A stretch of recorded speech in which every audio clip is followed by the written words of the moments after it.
Hello दोस्तों, मैं संदीप मिश्रा आप सभी का स्वागत करता हूं आपके यूट्यूब चैनल एसएम क्लासेस में। दोस्तों, आज हम बात करेंगे डाइजेशन एवं एब्जॉर्प्शन से जुड़े हुए कुछ ऐसे मोस्ट इंपॉर्टेंट क्वेश्चन की जो कि प्रीवियस 10 ईयर में आपके टीजीटी पीजीटी एग्जाम में पूछे गए हैं। और ये ऐसे क्वेश्चन है जो कि पीजीटी टीजीटी 2021 में पूछे जाने की संभावना है। तो वीडियो को ध्यान से देखिएगा और पूरा देखिएगा। तो आइए आज के वीडियो की शुरुआत करते हैं। तो चलते हैं पहले क्वेश्चन की ओर। पहला क्वेश्चन है substance that can be absorb without digestion are the, यानी कि पाचन के बिना कौन सी वस्तु प्रचूस, प्रचूस का मतलब यहाँ पर है एब्जॉर्प्शन से प्रचूस करता है। तो आपको बता दें कि बिना डाइजेशन के जो हम एब्जॉर्ब करते हैं वो है विटामिन, यानी कि हमारा जो राइट ऑप्शन है ऑप्शन डी है। तो आपको बता दें कि जो विटामिन है, विटामिन को डाइजेशन की ज़रूरत नहीं पड़ती। ये सिंपल ऑर्गेनिक कंपाउंड होते हैं जिनकी बहुत कम मात्रा हमारे शरीर में आवश्यक होती है।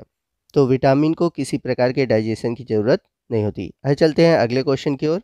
बाइल इज़ प्रोड्यूस्ड बाई, यानी कि पित्त बनाया जाता है। तो बहुत ही अच्छा क्वेश्चन है और ये क्वेश्चन बहुत बार पूछा जाता है। तो इसमें दो तरह के क्वेश्चन बनते हैं कि पित्त बनता कहाँ से है और सिक्रीट कहाँ से होता है। तो यहाँ पर प्रोडक्शन के लिए पूछा है तो पित्त का निर्माण लीवर से होता है। यदि पूछता कि बाइल का सिक्रीशन कहाँ से होता है तो वहाँ पर आपका आंसर होता है गॉल ब्लैडर, यानी कि पित्ताशय। तो फॉर्मेशन करता है लीवर और वो स्टोर होता है गॉल ब्लैडर में, और वहीं से यानी कि गॉल ब्लैडर से ही पित्त का सिक्रीशन होता है।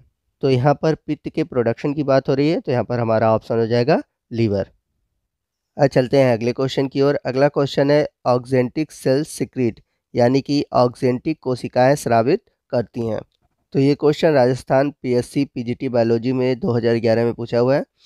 तो आपके ऑप्शन देख लीजिएगा। तो जो ऑक्जेंटिक कोशिकाएं हैं वो एचसीएल का स्रावण करती हैं, यानी कि आमाशय में जो एचसीएल का सिक्रीशन होता है वो होता है ऑक्जेंटिक सेल के थ्रू। तो आपका जो राइट ऑप्शन है ऑप्शन सी है। चलते हैं अगले क्वेश्चन की ओर। Golden rice is enrich with precaution of which vitamin, यानी कि गोल्डन राइस किस विटामिन के पूर्वगामी से भरपूर होता है। तो आपको बता दें कि जो गोल्डन राइस है ये बायोटेक्नोलॉजी या फिर कह सकते हैं जेनेटिक इंजीनियरिंग के थ्रू बनाया हुआ राइस है और इसमें भरपूर मात्रा में विटामिन ए पाया जाता है। तो आपका जो राइट ऑप्शन है ऑप्शन ए है विटामिन ए। चलते हैं अगले क्वेश्चन की ओर। अगला क्वेश्चन है the endocrine portion of pancreas secretes, यानी कि अग्नाशय का अंतःस्रावी भाग स्रावित करता है। तो पैंक्रियाज में जो इंडोक्राइन सेल होती है वो तीन तरह की होती है, अल्फ़ा बीटा गामा, कहीं कहीं आपको डेल्टा भी देखने को मिलेगा। तो जो इंडोक्राइन सेल है अल्फ़ा सेल वो ग्लूकेगॉन सिक्रीट करता है, और जो बीटा सेल है वो सिक्रीट करता है इंसुलिन। ये दो मेन सेल है। इसके अलावा गामा सेल के बारे में भी कभी कभी पूछता है। तो गामा सेल की अगर हम बात करें तो ये सिक्रीट करता है सोमैटोस्टैटिन। तो यहाँ पर केवल दो ही दिया हुआ है ऑप्शन में, अगर देखा जाए तो आपका जो राइट ऑप्शन है ऑप्शन सी है इंसुलिन एंड ग्लूकेगॉन। चलते हैं अगले क्वेश्चन की ओर। अगला क्वेश्चन है केमिकली एन एंटीबॉडी इज, यानी कि रासायनिक रूप से एंटीबॉडी होते हैं। तो बहुत सिंपल सा क्वेश्चन है। तो रासायनिक रूप से जो एंटीबॉडी होते हैं वो प्रोटीन होते हैं। तो आपका जो राइट ऑप्शन है ऑप्शन बी है। अगला क्वेश्चन है इन पेलेमन हेस्टेड प्लेट इज फाउंड इन, यहाँ पर इज होना चाहिए। तो आपसे पूछ रहा है कि जो प्रॉन है उसमें हेस्टेड प्लेट किस में पाया जाता है। तो आपका जो राइट ऑप्शन है ऑप्शन डी है कार्डियक स्टमक में। अगला क्वेश्चन है विच ion is needed in absorption of food, यानी कि भोजन के अवशोषण में किस आयन की आवश्यकता होती है। बहुत ही इंपॉर्टेंट क्वेश्चन है और ये पीजीटी बायोलॉजी 2005 में पूछा हुआ क्वेश्चन है। तो एब्जॉर्प्शन में जो इम्पॉर्टेंट रोल प्ले करता है वह मिनरल है सोडियम आयन, यानी कि ऑप्शन सी।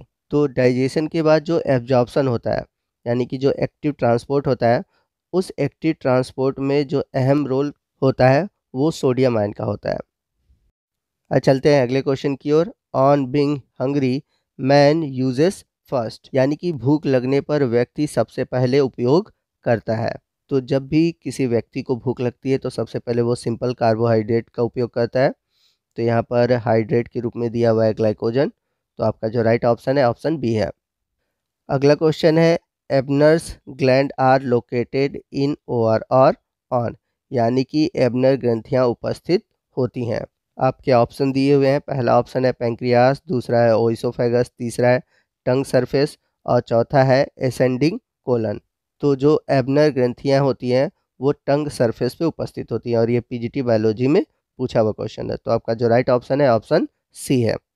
चलते हैं अगले क्वेश्चन की ओर। अगला क्वेश्चन है प्रोपियोनी बैक्टीरियम इल्ड, यानी कि प्रोपियोनी बैक्टीरियम से प्राप्त होता है। यह क्वेश्चन पीजीटी बायोलॉजी 2013 में पूछा हुआ है। तो आपको बता दें जो प्रोपियोनी बैक्टीरियम है उससे प्राप्त होता है विटामिन B12, यानी कि ऑप्शन ए। चलते हैं अगले क्वेश्चन की ओर। अगला क्वेश्चन है deficiency of vitamin B12 causes which of the following disorder, यानी कि विटामिन B12 की कमी से कौन सा रोग होता है। तो आपके 4 ऑप्शन है। पहला ऑप्शन है किलोसिस, सेकंड ऑप्शन है बेरीबेरी, थर्ड ऑप्शन है परनीसियस एनीमिया और लास्ट है स्कर्वी। तो इस क्वेश्चन का जो राइट ऑप्शन है ऑप्शन सी है परनीसियस एनीमिया। चलते हैं अगले क्वेश्चन की ओर। अगला क्वेश्चन है largest oesophagus is found in, यानी कि सबसे बड़ी ग्रास नली पाई जाती है। तो सिंपल सी बात है, जो एनिमल बड़ा होगा उसी की ग्रास नली लंबी होगी। तो यहाँ पर आपका जो राइट ऑप्शन है ऑप्शन सी है जिराफ। तो जिराफ में सबसे बड़ी ग्रास नली पाई जाती है। तो यदि हम बात करें इसके ग्रास नली के साइज़ की तो ये लगभग 3 मीटर होता है, जबकि मानव में यह लगभग 25 सेंटीमीटर का होता है। अगला क्वेश्चन है chymotrypsin is a component of, यानी कि काइमोट्रिप्सिन घटक है। तो ये जो काइमोट्रिप्सिन है ये घटक है पैंक्रियाटिक जूस का, यानी कि अग्नाशयी रस का। तो पैंक्रियाटिक जूस में काइमोट्रिप्सिन पाया जाता है। आपका राइट ऑप्शन है ऑप्शन बी। अगला क्वेश्चन है सिक्रिटीन स्टिमुलेट प्रोडक्शन ऑफ, यानी कि सिक्रिटीन किसके श्रावण या फिर हम कह सकते हैं निर्माण को प्रेरित करता है। तो आपको बता दें कि जो सिक्रिटीन होता है वो पैंक्रियाटिक जूस के सिक्रेशन को प्रेरित करता है। तो आपका जो राइट ऑप्शन है ऑप्शन डी है। चलते हैं अगले क्वेश्चन की ओर। बड़ा ही इंपॉर्टेंट क्वेश्चन है और ये कई बार टीजीटी और पीजीटी में पूछा हुआ क्वेश्चन है। तो क्वेश्चन है Brunner's gland are found in the submucosa of, यानी कि आहार नाल के किस भाग में ब्रूनस ग्रंथियां पाई जाती हैं। तो आपको बता दें कि जो ब्रूनस ग्रंथियां होती है वो पाई जाती हैं ड्यूडेनम वाले भाग में। आपका जो राइट ऑप्शन है ऑप्शन सी है। चलते हैं अगले क्वेश्चन की ओर। अगला क्वेश्चन है succus entericus is secreted by, यानी कि सक्कस एंटेरिकस का श्रवण किससे होता है। आपके ऑप्शन है पहला है पेंक्रियास, दूसरा है क्रिप्टस ऑफ लीवर कुहन, तीसरा है फंडिक ग्लैंड और चौथा है स्लाइवरी ग्लैंड। तो आपका जो राइट ऑप्शन है ऑप्शन बी है क्रिप्टस ऑफ लीवर कुहन, यानी कि क्रिप्टस ऑफ लीवर कुहन में सक्कस एंटेरिकस का श्रवण होता है। चलते हैं अगले क्वेश्चन की ओर। The longitudinal muscular fold of inner wall of stomach are called, यानी कि आमाशय के आंतरिक भित्ति के अनुदैर्घ्य पेशियां वलन को कहते हैं। आपके ऑप्शन है पहला है पेप्लिया ऑफ वेटर, दूसरा है रूजी, तीसरा है विली और चौथा है फिशर। तो आपका जो राइट ऑप्शन है ऑप्शन बी है रूजी। अब चलते हैं अगले क्वेश्चन की ओर। ग्लेसन्स कैप्सूल्स आर फाउंड इन, यानी कि ग्लेसन संपुट पाए जाते हैं। तो ये जो ग्लीसन संपुट होता है ये पाया जाता है लीवर में, यानी कि आपका जो राइट ऑप्शन है ऑप्शन ए है। अगला क्वेश्चन है कोलेस्ट्रॉल इज सिंथेसाइज्ड इन, यानी कि कोलेस्ट्रॉल का संश्लेषण कहाँ होता है। तो कोलेस्ट्रॉल का जो सिंथेसिस होता है वो होता है लीवर में, यानी कि यकृत में। आपका राइट ऑप्शन है ऑप्शन सी। चलते हैं अगले क्वेश्चन की ओर। अगला क्वेश्चन है synthesis of urea in liver take place by, यानी कि यकृत में यूरिया का संश्लेषण किसके द्वारा होता है। तो किस चक्र के द्वारा यूरिया का संश्लेषण होता है। अगर आपने पढ़ा है तो आपको पता होगा कि ऑर्थनीन चक्र द्वारा यूरिया का संश्लेषण होता है और ये चक्र कहाँ चलता है, लीवर में। तो आपका जो राइट ऑप्शन है ऑप्शन डी है। अगला क्वेश्चन है which are phagocytes in liver, यानी कि यकृत की भच्ची कोशिकाएं कौन सी हैं। तो यकृत में जो भच्ची कोशिकाएं होती हैं, यानी कि जो फैगोसाइट्स सेल होती हैं वो होती हैं कुफ्फर सेल, यानी कि आपका राइट ऑप्शन है ऑप्शन ए। और आज का लास्ट क्वेश्चन है eight which place digestion of glucose start, यानी ग्लूकोज का पाचन किस जगह से प्रारंभ होता है। तो ग्लूकोज का जो पाचन है वो बक्कल कैविटी, यानी कि मुख गुहा से प्रारंभ होता है। तो आपका जो राइट ऑप्शन है ऑप्शन ए है। तो दोस्तों आपको आज का वीडियो कैसा लगा कमेंट करके जरूर बताइएगा। वीडियो अच्छा लगा हो तो वीडियो को लाइक और शेयर करना मत भूलिएगा। और यदि कोई क्वेश्चन या फिर वीडियो से रिलेटेड कोई भी डाउट हो आप हमसे कमेंट करके पूछ सकते हैं। तो दोस्तों मिलते हैं अगले वीडियो में अगले टॉपिक के साथ। तब तक के लिए जय हिंद जय भारत।